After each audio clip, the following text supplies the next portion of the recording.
عورت کیسی ہو اس پر ہر شخص گفتگو کرتا نظر آتا ہے۔ کبھی سوچا ہے مرد کیسا ہو جو عورت کو صرف محبت ہی نہیں بلکہ عزت اور مقام بھی دے، جو ڈکٹیٹ کی بجائے محافظ اور جیون ساتھی بن کر زندگی گزارے، جو روٹی کپڑا اور رہائش دے کر احسان نہ جتلائے بلکہ مشکور نظر آئے، جو عورت کی عزت نفس کا خیال کرے اور اس کی عزت کی دھجیاں نہ اڑائے، جو فرمان رسول اللہ صلی اللہ علیہ وسلم کے مطابق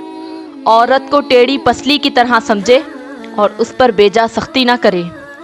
جو رسول اللہ صلی اللہ علیہ وسلم کی وصیت کو سامنے رکھتے ہوئے